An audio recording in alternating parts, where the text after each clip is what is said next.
Good afternoon, everyone. I'd like to welcome you to the McGowan Theater located in the National Archives building in Washington, D.C.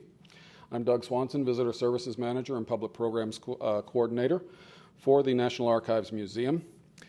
Today's noon author talk is being presented in conjunction with our latest exhibit, Making Their Mark, Stories Through Signatures, which features original signatures from our nationwide holdings. These signatures illustrate the many ways people have placed their mark on history, from developing a signature style to signing groundbreaking policy into law. The story in these records, many of which have never been seen by the general public, of famous and infamous individuals, are all part of our nation's history, and each one made their mark on the American narrative. The exhibit will be open until January 5th of 2015 and is located in the Lawrence F. O'Brien Gallery, 2 levels above us on the main exhibit level. As a reminder, I hope you will be able to join us on Wednesday, September 17th at 7 p.m. for an evening discussion for our annual Constitution Day program. The State of the Constitution: Is the Constitution Still Working for America? This program will be moderated by Akil Reed Amar. In keeping with the Constitution Day theme on Thursday, September 18th at noon, Robert Say will be on hand to discuss his book, America's Forgotten Constitutions: Defiant Visions of Power and Community. To find out more about these and our other public programs and exhibits, please take one of our monthly event calendars, which you'll find in the racks out in the theater lobby, or you can visit our website at www.archives.gov/calendar. Our topic for today is Lincoln's Gamble: How the Emancipation Proclamation Changed the Course of the Civil War by Todd Brewster. Mr. Brewster has served as Donnie Ackerman Director of Oral History at the United States Military Academy, West Point, and is a longtime journalist who has worked as an editor for Time and Life and as a senior producer for ABC News. He is a co-author with the late Peter Jennings of the best-selling books The Century for Young People, and In Search of America: The Century was a #1 New York Times bestseller. As the director of the Center for Oral History at West Point, Brewster built an unprecedented online video archive containing the oral history of soldiers from World War II to Afghanistan. As the center's director, he also served as executive producer of Into Harm's Way, a 2011 documentary on the lingering shadow of the Vietnam War. The center has received acclaim from documentary filmmaker Ken Burns and author Sebastian Junger. Its scholarship on the Abu Ghraib prison scandal in Iraq has been cited by Foreign Affairs. A noted commentator on constitutional studies, Brewster has served as Distinguished Visiting Professor of Law at Wesleyan University and as Knight Fellow at Yale Law School. He is also the director of the Peter Jennings Project for Journalists and the Constitution, an annual fellowship based at the National Constitution Center. Brewster has written for Vanity Fair, Time, Life, The Huffington Post, The Philadelphia Inquirer, and The New York Times. Please join me in welcoming Todd Brewster to the National Archives.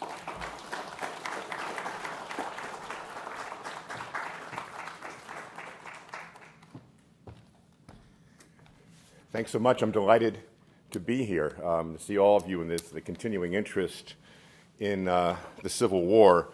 To add to the promotional message of a few minutes ago, Akil Amar, who's speaking on Constitution Day. Is that right? Constitution Day, September 17th, is a good friend of mine, a wonderful lecturer. He's a Yale Law School professor, and it's well worth your coming out to hear him. He's a delight to hear. One of the first comments I get from people when I tell them that I've written a book about Abraham Lincoln is, "Really? Is there anything left to be said about Abraham Lincoln?" And it is true. Lincoln is the most written about person in American history. According to WorldCat, which is the online library catalog, there are 23,274 books and second and third editions of books written about Lincoln, including some of these. The Life of Abraham Lincoln for Young People, told in words of 1 syllable. The Personal Finances of Abraham Lincoln. Abraham Lincoln and the Coming of the Caterpillar Tractor.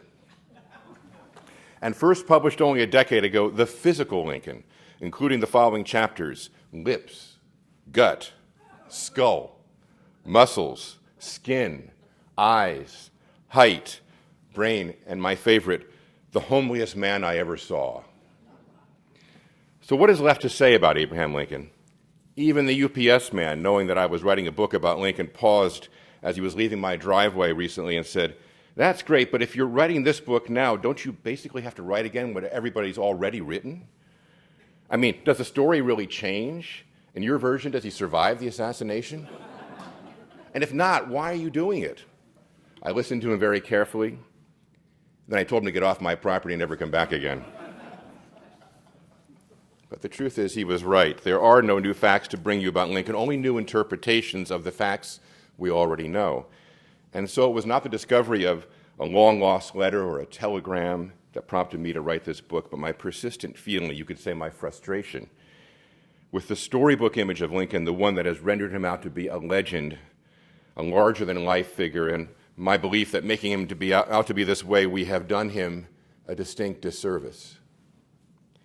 Just as he's been done a great disservice in some admittedly fewer interpretations where he appears not at all like a god, but a self-serving racist whose early and sensational death on Easter weekend, nonetheless, obscured the less noble aspects of his character, his mistakes and selfish impulses, his overtly political nature, his obtuseness, his real preference being not for immediate emancipation, but for a future where the South was still practicing slavery well into the 20th century.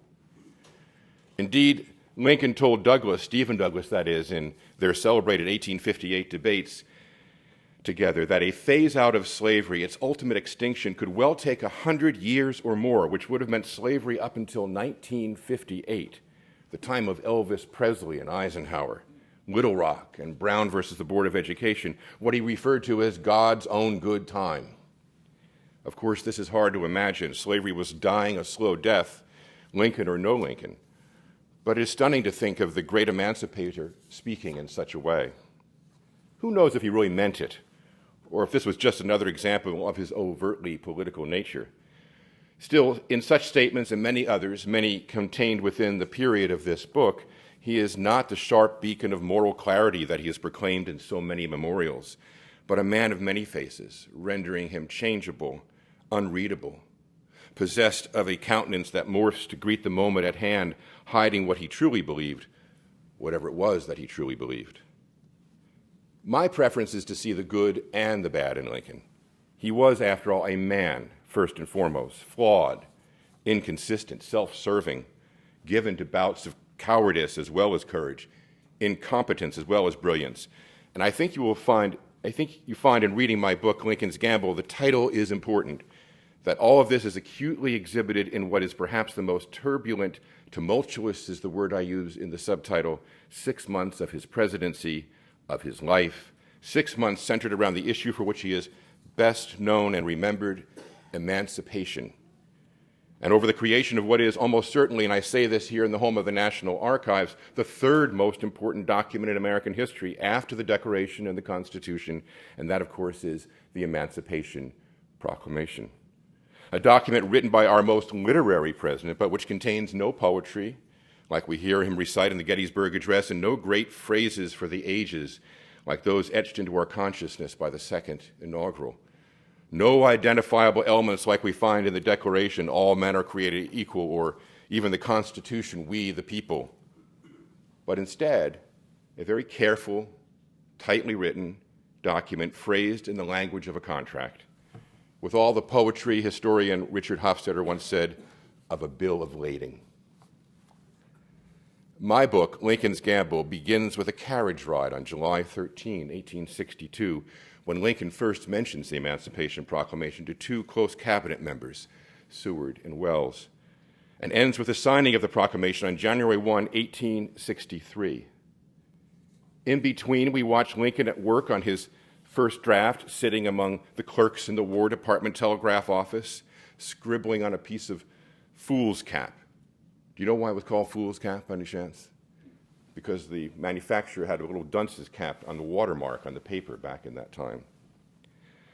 And playing with the spiders crawling across a window. We witness him reading his first reading of the Emancipation to the members of his cabinet, who, recognizing that the war was going badly for the Union in 1862, urged him to put it away and wait for a moment less desperate to issue it upon the next Union victory, whenever that might be. Then, paradoxically, at least in tone, we see Lincoln greet a delegation of black leaders at the White House with the express purpose of encouraging them to begin a migration of the black race out of the United States and back to Africa or South America, anywhere but the U.S. For, as he told them, you and we are different races. Even when you cease to be slaves, you are yet far removed from being placed on an equality with the white race. And we listen to him go even farther when he blames their presence for the war which has already claimed tens of thousands of lives. We discover Lincoln an agnostic most of his life, or at least a scientific rationalist, in a spiritual crisis where he, a lawyer, begins to doubt the power of reason to affect outcomes and turns instead to a God who works in mysterious and unknowable ways. For God wills this contest and wills that it shall not end yet, he writes. We watch him actually deny the emancipation to a group of clergymen who visit the White House in September, even as the very document lies in his desk drawer. And then here, too, he goes further, insisting that emancipation would not simply be wrong, but a foolish act, like the Pope's bull against the comet, a reference to Pope Calixtus III, who, upon seeing the apparition we now know as Halley's Comet, thought it an omen of ill will towards Christians and took the futile gesture of issuing an edict or a bull excommunicating it. With Antietam, we see Lincoln finally getting his long-awaited victory, qualified though it is, and at quite a price. September 17, 1862 remains the country's worst day at war, with 23,000 casualties and twice as many deaths as were suffered in the entire Mexican War. 4 times the American losses in the invasion of Normandy, all packed into one September day, what we call Constitution Day now, ironically. As he promised the cabinet, Lincoln finally issues the very document he has just denied, but only as a threat, declaring that he will emancipate the slaves if the rebel states do not put down their arms and return to the Union, whereupon he continues to say that if they do put down their arms, they will be granted the opportunity for a gradual, compensated phase-out of slavery with no conditions or time limit, months, years, decades attached to it, and that, of course, all efforts will continue to colonize persons of African descent to other lands. We watch him lose support in the midterm elections, fire his recalcitrant and Southern sympathizing General George B. McClellan, and then discover that his replacement is more incompetent than McClellan was disloyal. He begins the steps towards a new, more brutal, less forgiving kind of war, one that attacks the civil society as well as the army, assured by his legal advisors that the freeing of the slaves can be legitimately seen as part of that very method of battle. Then, in his December 1862 annual address to Congress, Lincoln reverses his approach yet again, never mentioning the proclamation, and instead offering out constitutional amendments guaranteeing compensation to those states that agree to gradual emancipation plans extending to the year 1900. And if those states taking advantage of such an offer should take the money and then readopt slavery, all they have to do is repay the money they received. Who is this man? To be fair, there were considerable obstacles to Lincoln's authorship of the Emancipation Proclamation. For one, there were the constitutional issues. Could the slaves be freed without a constitutional amendment? And if so, under what power of Congress? They were, after all, property, at least in the legal sense. Even if Lincoln found that notion abhorrent, and the Constitution protected private property from government taking. Yet if not as an act of Congress, how is emancipation to be realized?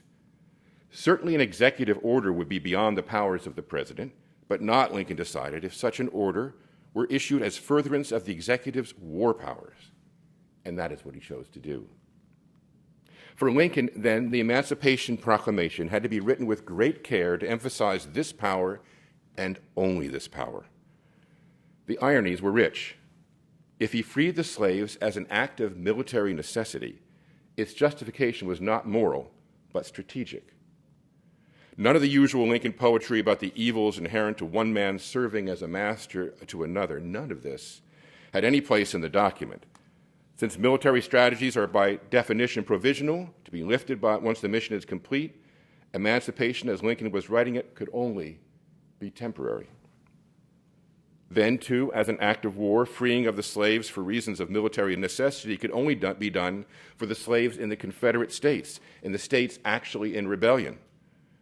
Since there was no military necessity to free the slaves in states that were not in rebellion, Kentucky, for instance, and Delaware and Maryland, or even in those parts of the states in rebellion where the Confederacy had already surrendered, those slaves would be left in their shackles untouched by the proclamation.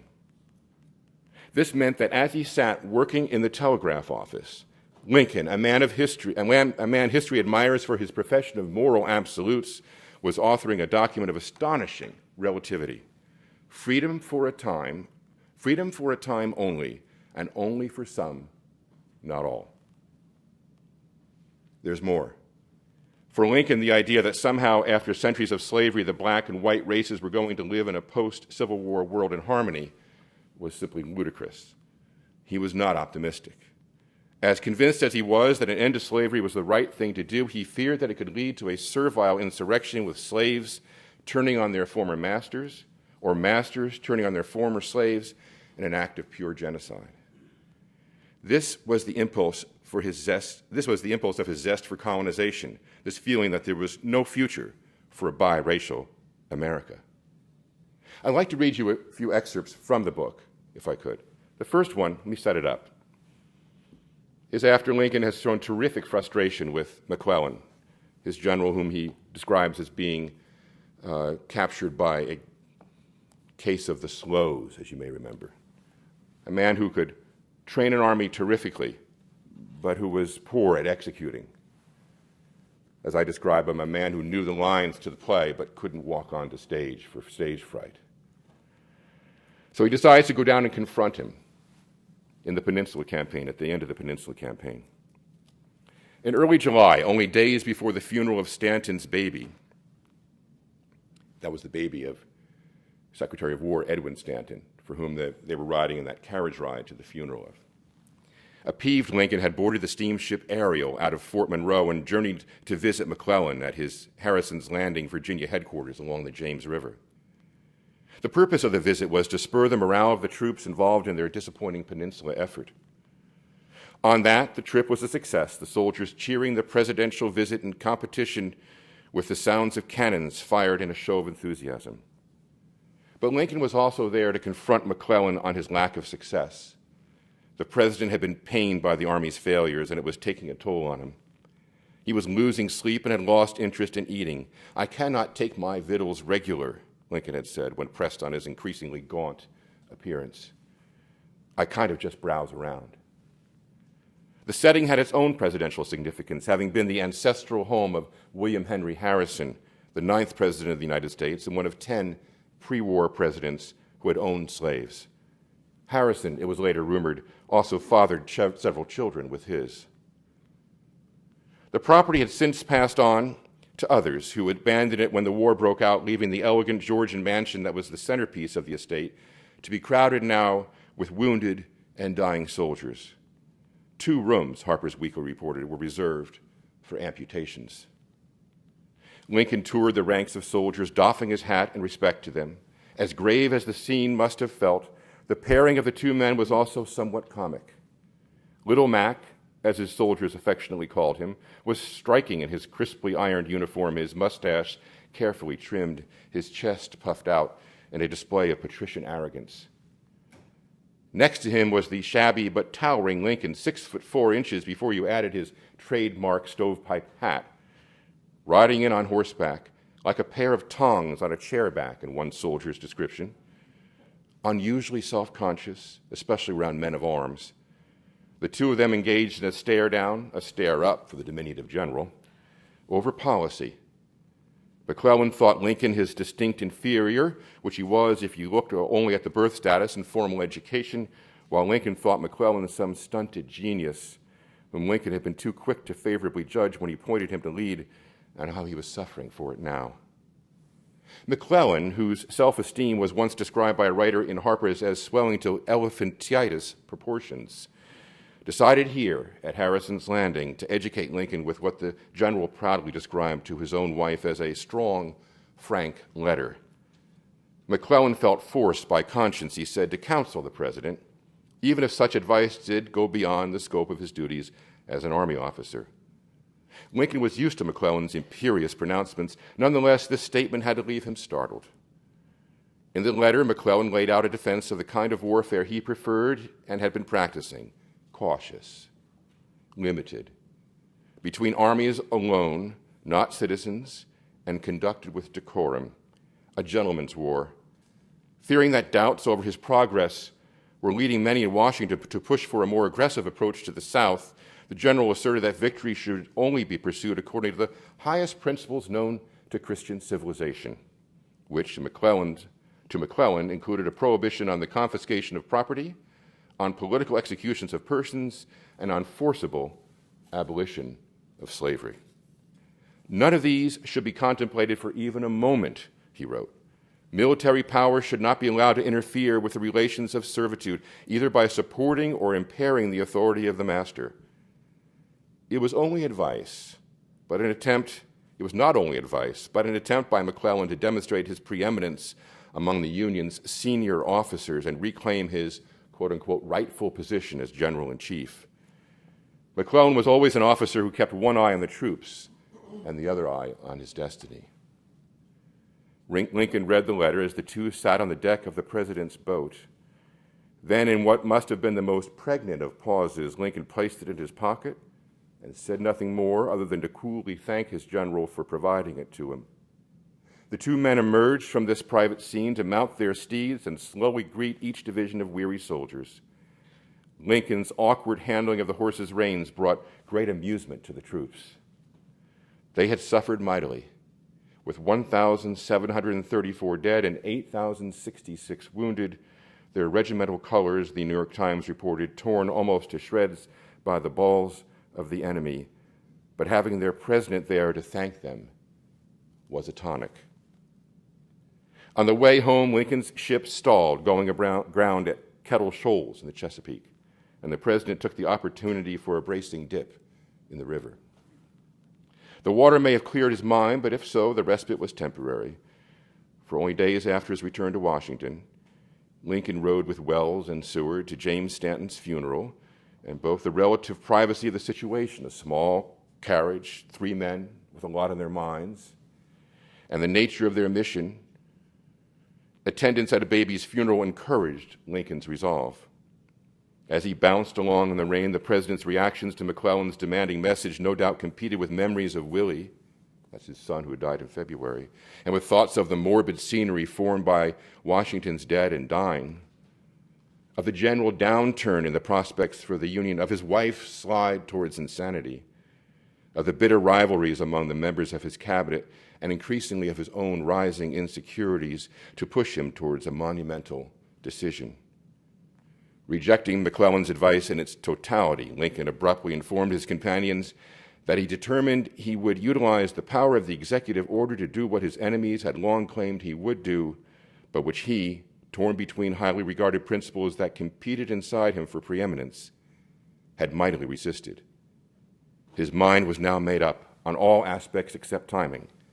He was ready, he said, to free the slaves. I thought I'd also skip forward to the moment when Lincoln introduces the preliminary Emancipation Proclamation. So he writes it first to the cabinet. He reads it first to the cabinet, one version. It's the version he's been working on in the telegraph office, sitting there scribbling a little bit, talking to the other telegraph clerks and keeping up on the news of the war. He reads it to the cabinet.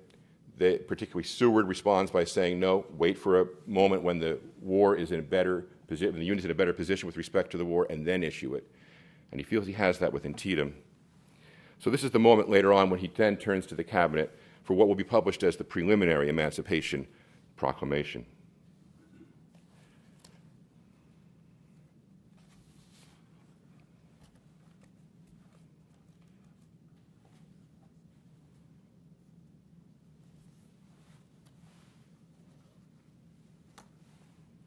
Who knew if the subtleties that Lincoln did bake into the preliminary proclamation, those intended to diminish as authoritarian rhythms and those aimed at bleaching all reference to moral purpose, will be recognized and after that appreciated? Such carefulness gave the proclamation an aura of mystery and even disguise, as if Lincoln was hiding something behind his tightly wound prose, which he was. Lincoln, who had spoken out forcefully against slavery for decades, had just authored a proclamation of freedom without mentioning the most forceful reason for doing it, which was that it was the right thing to do. Just as odd, he had written a proclamation ostensibly removing 4 million people from bondage, yet among his greatest concerns was that he, in his own position of power, not be seen as acting undemocratically, as forcing his will on others, even as there was no denying that he was indeed acting undemocratically. And this from the same man who in Peoria in 1854 had quoted the Declaration of Independence not only for its expression of the equality of all men, but for its expression that governments derive their just powers from the consent of the governed. The whole situation was like one of those Russian nesting dolls, with this irony encased in another irony, and that inside one more. Yet it was also possible, or was it also possible, that there was for Lincoln no irony. For if we are to believe the 1862 date that Hay, his Secretary Hay, applied to Lincoln's meditation on the divine will, then it would be reasonable to determine that Lincoln had become less assured about the moral issue, that the moral issue was his to argue, and instead reduced his ambitions to a simple recognition that God wills this contest and wills that it shall not end yet. Would that be so unusual an interpretation when he had started off this day by saying that God alone willed this act of his, this proclamation, that he, Lincoln, was only responding to the mystical sign of the Almighty that had already been shown to him? By this point of view, the argument for the Emancipation Proclamation was not a moral one at all. It could only be as a war measure, as a way for the contest that God willed, for whatever reason that he willed it, to continue until he willed it to end. Whatever was going through Lincoln's tortured mind, those in the room with him seemed to recognize that they were part of no ordinary cabinet meeting, that they were witnessing a historic moment that could be the opening salvo of a second American Revolution.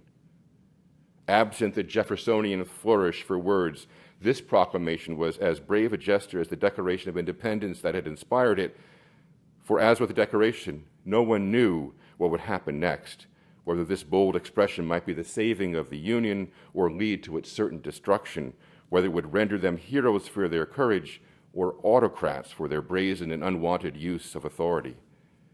Wells reflected privately on the extraordinary exercise of power he was witnessing. He called it arbitrary, despotic, though not in a tone of objection. This unprecedented exhibit of executive power, he acknowledged, would never have been attempted but to preserve the national existence. Still, like others in the room, he thought it unlikely to shorten the war. If anything, it would lengthen it. There was little probability that the rebels would accept the terms and cease their hostilities. And now, more than ever before, the North's mission was what so many in the South always thought it was, thought it secretly was, and what so many in the North increasingly felt that it rightly should be, providing emancipation to the slaves. No matter the obfuscation of the president's public statements or the destiny of his legal prose, the war was now down to its essential issue. And finally, I'd like to read to you one last excerpt, which goes to the moment before Lincoln, on the night when Lincoln actually signs, the night before Lincoln actually signs the document, which would be New Year's Eve, 1862.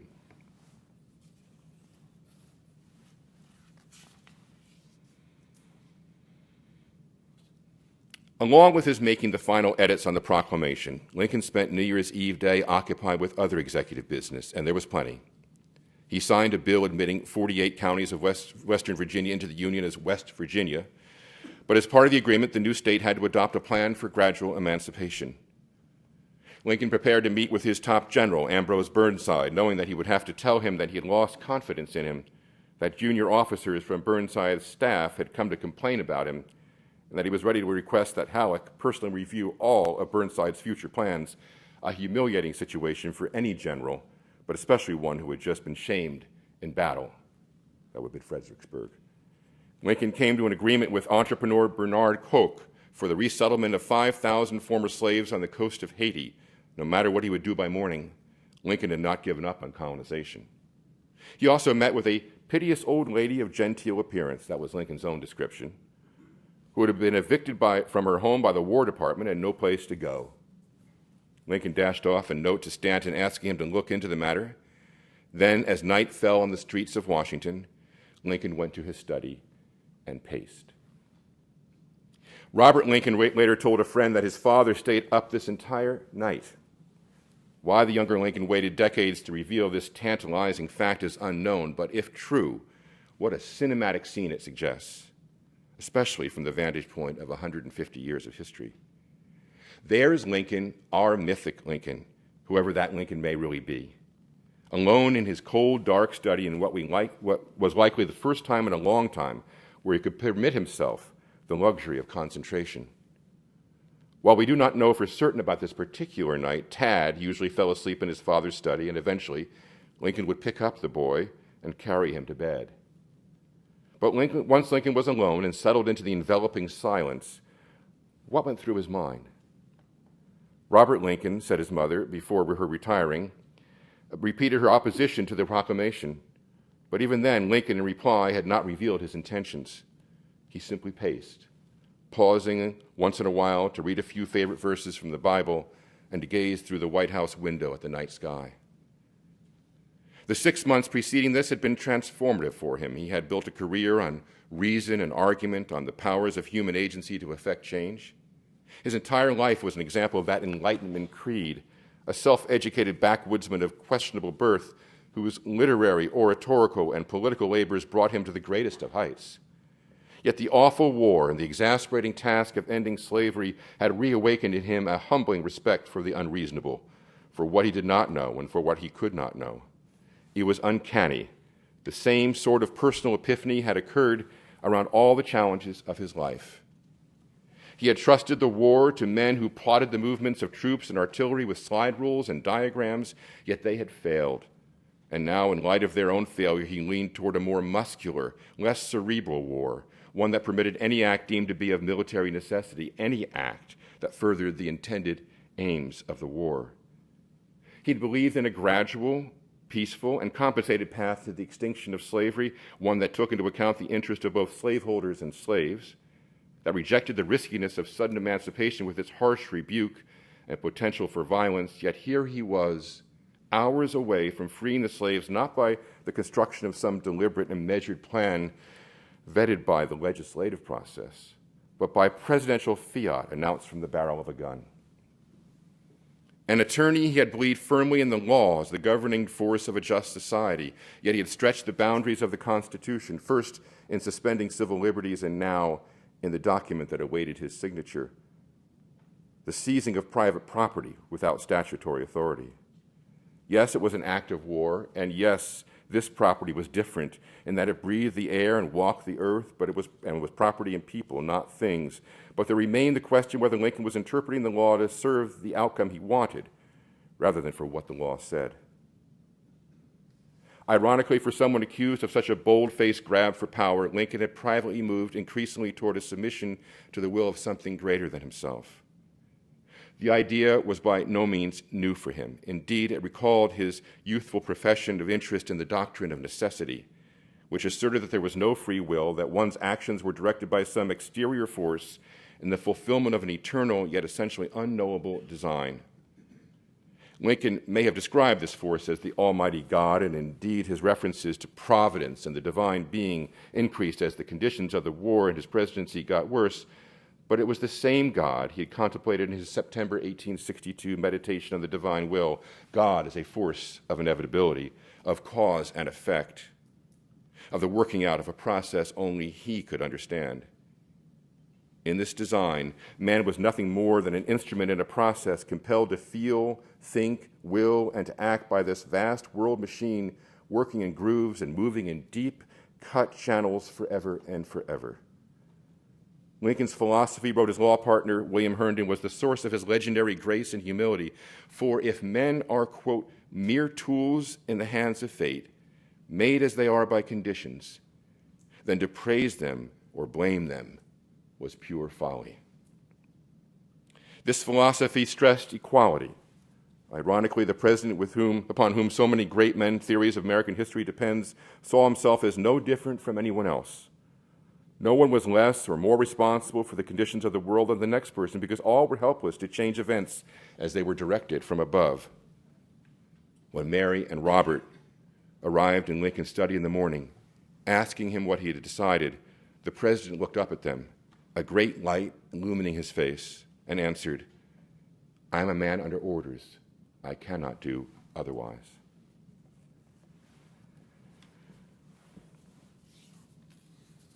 And finally, I'd like to read to you from a quote that, more than anything else, inspired me to write this book.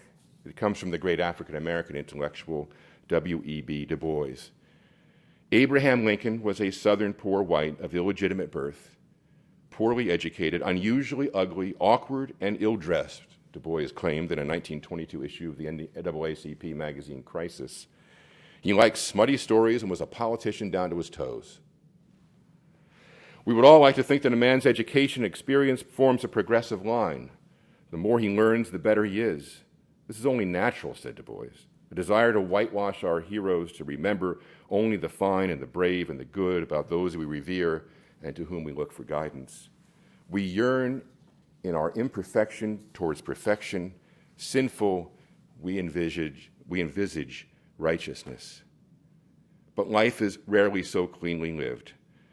And in our lifting up of those we admire, we forget, Du Bois wrote, all that was small and mean and unpleasant, rendering the image of our forebears remote, immense, perfect, cold, and dead. Drawing on his own words, he might also have said that we remove the notion that we could become them, that the great are no greater than us. This book represents an in-between moment for Lincoln. He is not yet the revered God he would become, yet the awful responsibility that has been thrust upon him means that he is already history's object to mold. He is both racist and not. He issues the Emancipation Proclamation and then withdraws it, resubmits it, and then offers to take it away. An agnostic, he prays for God's mercy. A constitutionalist, he suspends one of the most treasured civil liberties. A man of principle, he displays a coarse willingness to compromise. In the task of freeing men and women, he becomes a tyrant. He is Lincoln, and he was human. I love Lincoln, concluded Du Bois, not because he was perfect, but because he was not and yet triumphed. Thank you very much.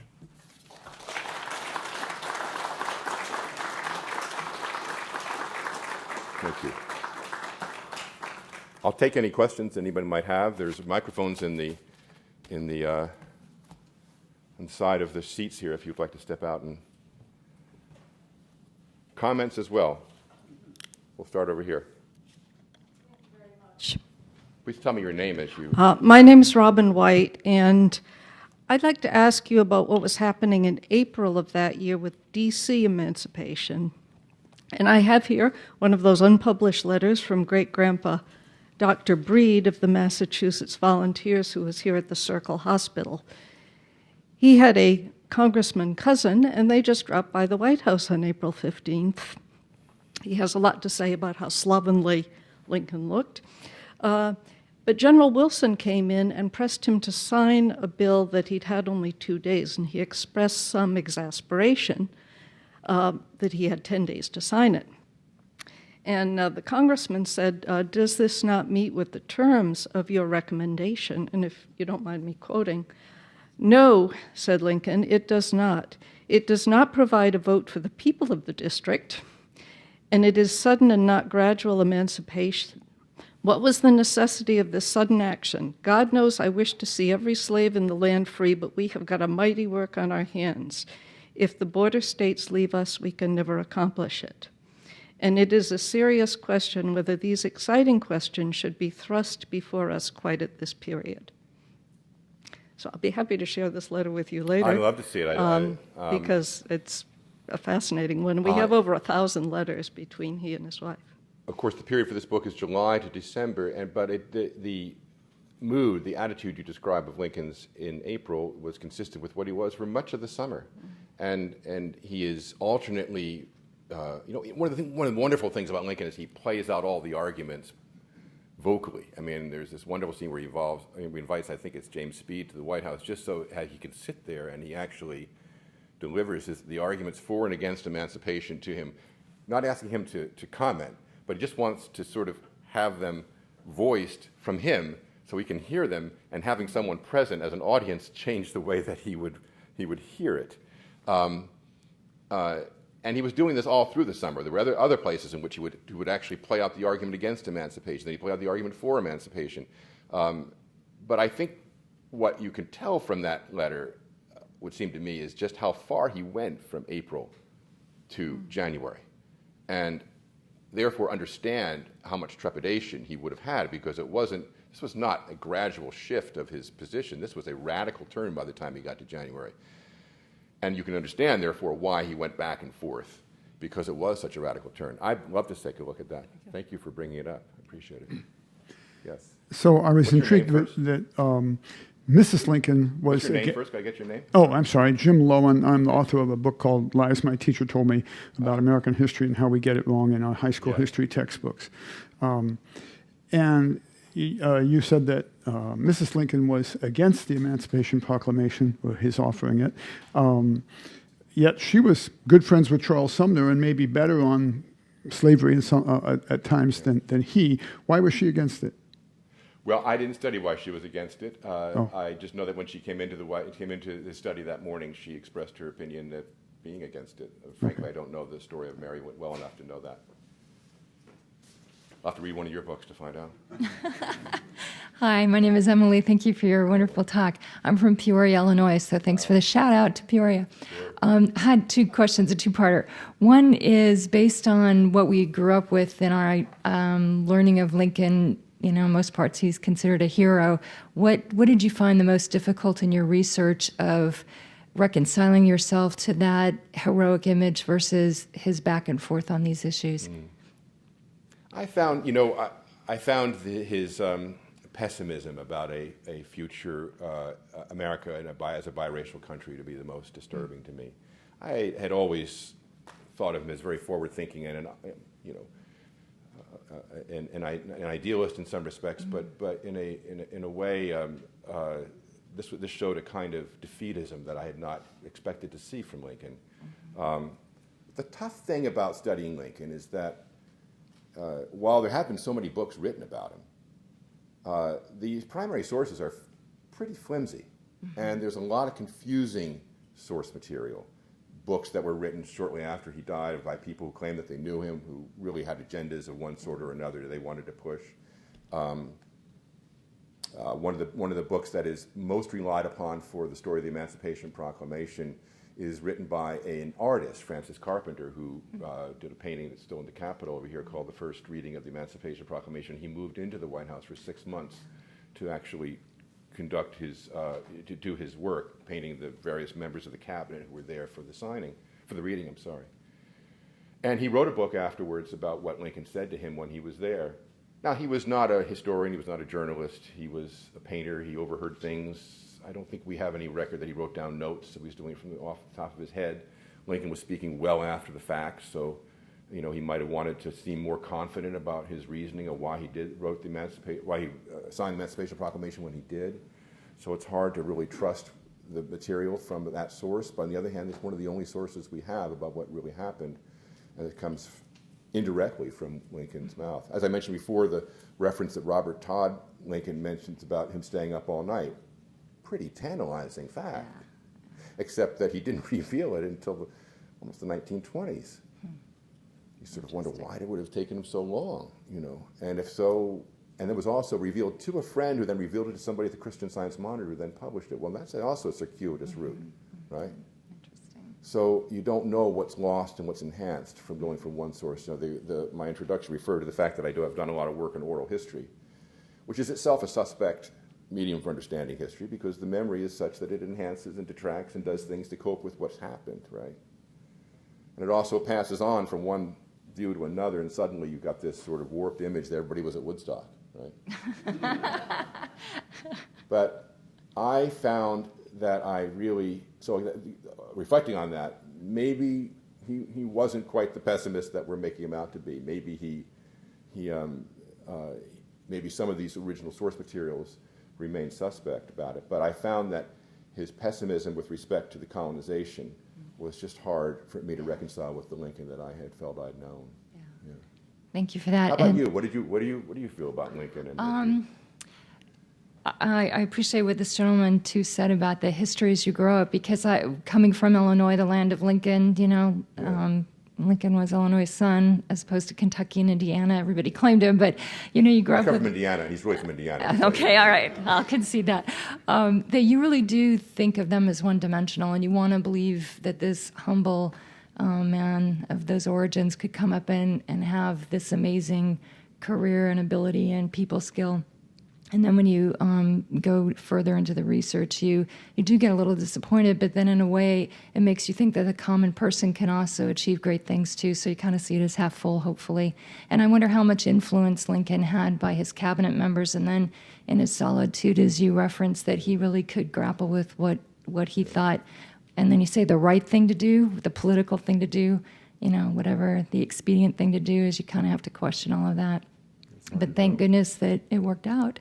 Yes. And then the second part, if I may, is what parallels do you see with his executive decision for emancipation given today's status? I knew that Thanks. one was going to come up. Thank you. I did some research into there's actually something called the Proclamations Project at the University of Texas or University of Houston, I forget which one. And proclamation, executive order, they had sort of more, proclamation today tends to be a very ceremonial thing.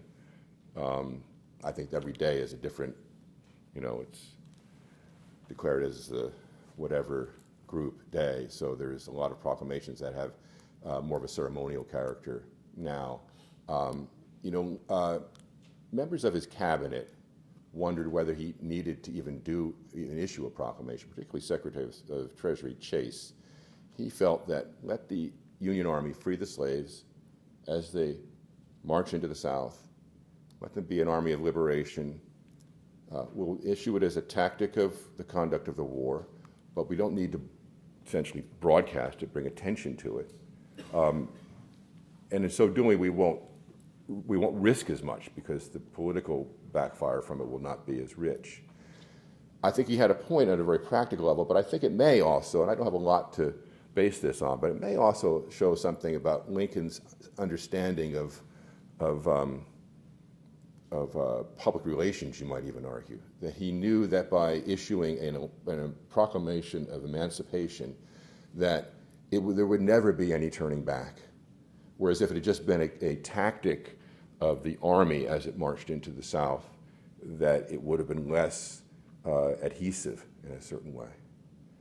I'll come to you, but you have been waiting in line here, so let's hear from you next. What is your name? John.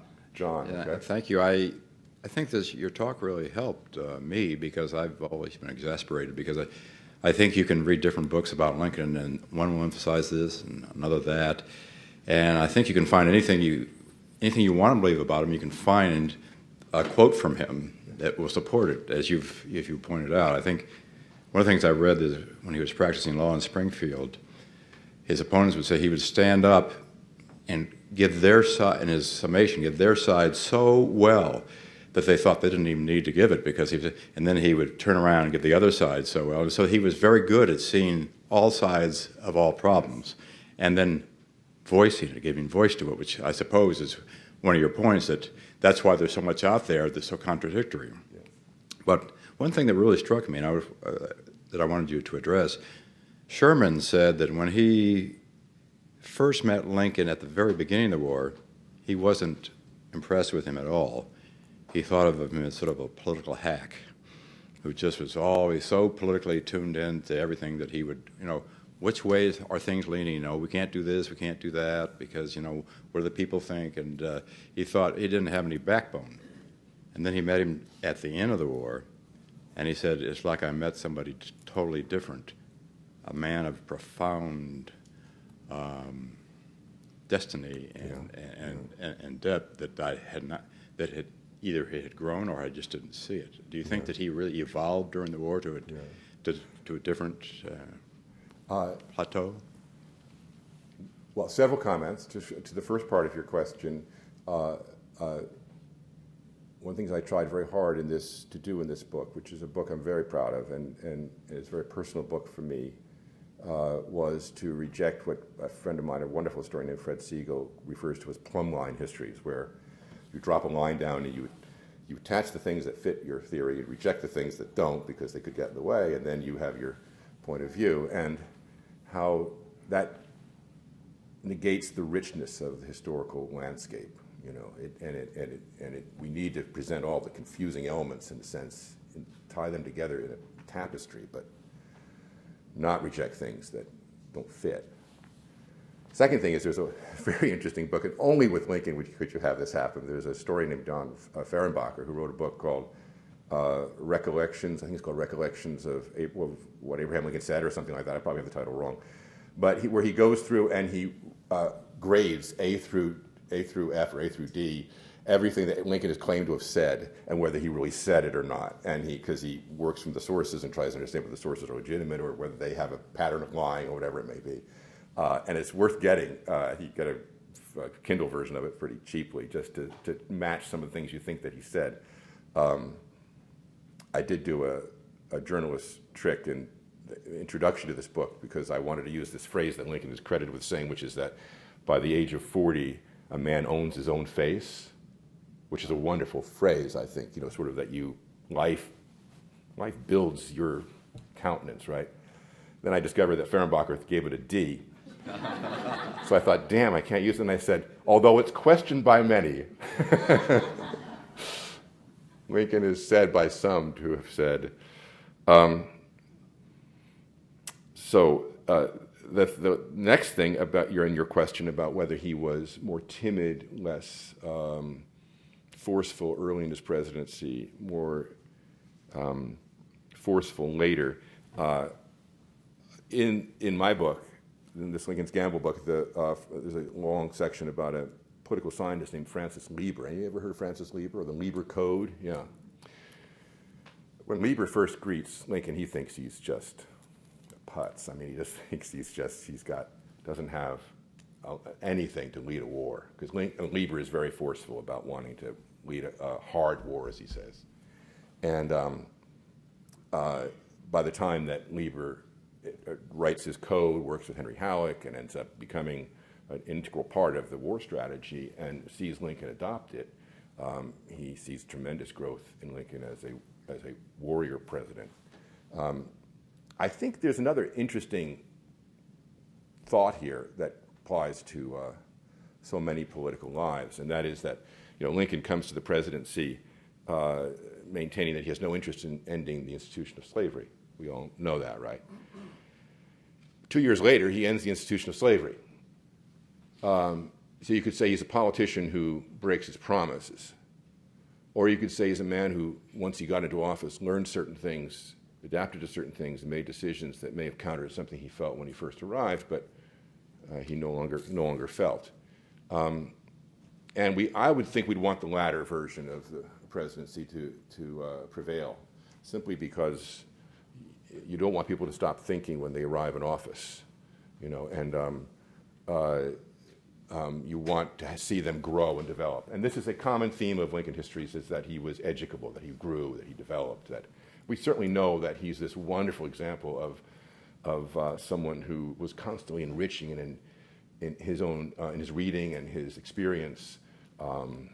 He goes out and tests out one of the repeater rifles while he's president one day. There's also this wonderful site. The internet's a fabulous place for Lincoln, because you go there, you can see Lincoln day by day. You can look in, every day of the week, any day of the year, you go see what was Lincoln doing on, September, 12th, 1864 or whatever.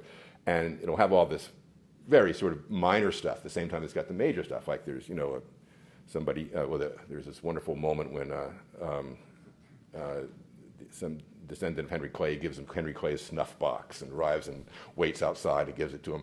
And, you see this in the movie Lincoln, actually, him meeting with people who are just ordinary citizens coming to complain about something. So the answer to your question, of course, we don't know. We don't know what we only know these little bits and pieces.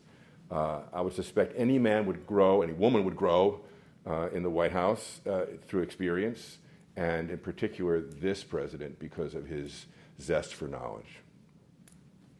Yes, sir.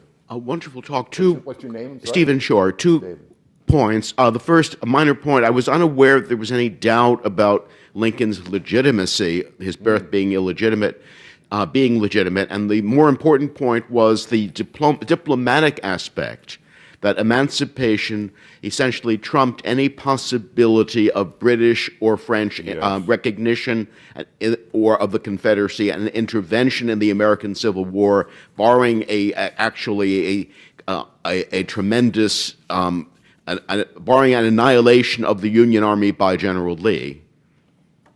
Yes, and of course Seward was vocal about that in meetings with the cabinet and meetings with Lincoln. Among the books that I did not mention that were written by Lincoln is one called The Paternity of Abraham Lincoln, with the unfortunate subtitle, An Essay on the Chastity of Nancy Hanks. So there was this question, and it remains, actually, if you do a Google search, you'll see there's still a question about, I think of a Google search, you can prove just about anything, right? But there's still a lot of speculation about Lincoln's paternity. Yes, sir, what's your name? My name's Rick Gamble, and I share a birthday with Honest Rick Abe. Gamble, well. So I want to personally thank you for the greatest title in my book library. There's actually somebody, believe it or not, I discovered on Facebook, somebody sent it to me, named Lincoln Gamble. Okay. Just like to paraphrase William Faulkner and remind people that the past isn't dead, it's not even past. That as we stand here and talk about Lincoln and the Civil War, within the hour down the street at 1600 Pennsylvania Avenue, the president will be awarding the Congressional Medal of Honor to a young artillery officer who gave the last full measure of devotion staring down Pickett's charge at Gettysburg. So it's remarkable to come here. My question is, you kept talking about Lincoln working in solitude on this. Do you suspect, or do we know, did he run any drafts by anyone that he bounced ideas off of? And related, when did he become intimate with Frederick Douglass? Was that during this process or after the? It was afterwards when he became intimate with Frederick Douglass, although Douglass responded somewhat suspiciously to what was going on in the White House in 1862, particularly when he invites this delegation of black leaders to come to lead, asking them to lead a colonization movement outside the country. Thomas Eckert, I believe it is, who was the sort of the chief clerk in the telegraph office, was aware of the writing of the first draft of the Emancipation Proclamation. I don't believe he actually consulted with him on the wording, although it wouldn't be unlike Lincoln to turn to somebody who was not a lawyer and not involved in policy making to ask him his opinion. But he did say to Eckert, I don't want anybody to see this. If you wish to look at it, that's fine, and you can read it, but I don't want anybody else looking at it. He locked it up in his drawer each night. Then, of course, the first draft is issued when he reads it to the cabinet in the end of July. And there's when the back of the book, there are copies of each of the iterations of the Emancipation Proclamation. They're very interesting to study one against the other. And then also to read some of the historical record about things that were introduced by Lincoln that he was encouraged to pull out. At one point he put that the emancipation will only last during the term of the president incumbent. And like Seward and Case were, are you kidding me? I mean, how could you say that this would expire upon the end of your term? That's just, and I think he was, of course, thinking of the issues attached to its temporal nature, that he needed to address. Of course, in the movie, Lincoln addresses the 13th Amendment and his urgency for that. The only moments of quote-unquote poetry or sort of higher purpose come in the very last version, the one that he signs, where he refers to, at the encouragement of Secretary of Treasury Chase, that he encourages the line that it's an act of justice looked upon by the grace of the Almighty, or something. I don't have the exact phrase there, but that, in other words, he introduces God into the document and introduces the notion that it's just to free the slaves, not only a war measure, not only to end slavery, but it's the right thing to do. It's the only moment he actually mentions that within either any of the versions of the document. Thank you. Okay, that's the end. I just have to point out my sister-in-law who's sitting in the audience here. It's her birthday today, and I want you all to wish her birthday, happy birthday on the way out. I appreciate all of you coming, and if you do read the book, I hope you'll go to my website, which is lincolnsgamble.com, and sign the guest book and send me a note. Let me know what you think about it. We'll start a discussion. I am eager to get any kind of feedback. But thank you so much for coming. I appreciate it. And I'll be signing over there across the hallway, too.